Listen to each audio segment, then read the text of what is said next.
Good morning. It is Wednesday, November 18th. We have our three readings for the daily lectionary, with our psalm reading being on Monday, Tuesday, and Wednesday. We're once again in chapter 83 all the way around. Esther 7, 1 through 10 is our Old Testament reading, and our New Testament reading comes from the Gospel of Matthew, chapter 24, verses 45 through 51. Let us hear the words starting with Psalms 83, 1 through 5. God, don't shut me out. Don't give me the silent treatment, O God. Your enemies are out there whooping it up. The God haters are living it up. They're plotting to do your people in, conspiring to rob you of your precious ones. Let's wipe this nation from the face of the earth. They say, scratch Israel's names off the book. And now they're putting their heads together, making plans to get rid of you. Do to them what you did to Midian, to Sisera and Jabin at Kishon Brook.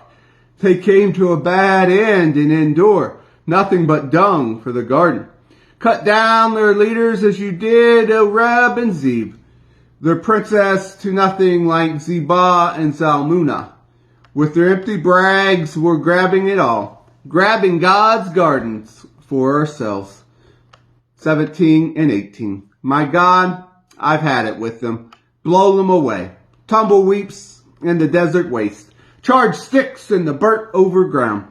Knock the breath right out of them so they're gasping for breath. Gasping. God. Bring them to the end of their rope and leave them dangling helplessly. Then they'll learn your name, God, the one and only high God on earth. Our Old Testament reading is from the book of Esther, chapter 7. So the king and Haman went to dinner with Queen Esther. At this second dinner, when they were drinking wine, the king again asked, Queen Esther, what would you like? Half of my kingdom? Just ask, and it's yours. Queen Esther answered, If I had found favor in your eyes, O king, and if it pleases the king, give me my life, and give my people their lives. We've been sold, I and my people, to be destroyed, sold to be massacred, eliminated. If we had just been sold off into slavery, I wouldn't even have brought this up. Our troubles wouldn't have been worthy bothering the king over. King Xerxes exploded. Who? Where is he? This monstrous. An enemy? An adversary? This evil Haman, said Esther. Haman was terror-stricken before the king and queen. The king, raging, left his wine and stalked out of the palace garden. Haman stood there pleading with Queen Esther for his life. He could see the king was finished with him and that he was doomed. As the king came back from the palace garden into the banquet hall, Haman was groveling on the couch at which Esther reclined. The king roared out, Will he even molest the queen while I'm just around the corner? When the word left the king's mouth, all the blood drained from Haman's face. Harbona, one of the eunuchs attending the king, spoke up. Look over there.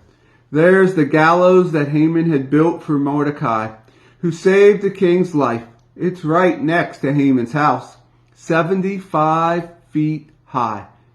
The king said, hang him on it. So Haman was hanged on the very gallows that he had built for Mordecai. And the king's hot anger cooled. Our New Testament reading today is from the Gospel of Matthew, chapter 24, verses 45 through 51. Who here qualifies for the job of overseeing the kitchen? A person the master can depend on to feed the workers on time each day. Someone the master can drop in on unannounced and always find him doing his job. A God-blessed man or woman, I tell you, it won't be long before the master will put this person in charge of the whole operation. But if that person only looks out for himself, and the minute the master is away does what he pleases, abusing the help and throwing drunken parties for his friends, the master is going to show up when he least expects it and make harsh of him. He'll end up in the dump with the hypocrites, out in the cold, shivering, teeth chattering. Here ends our readings for the day.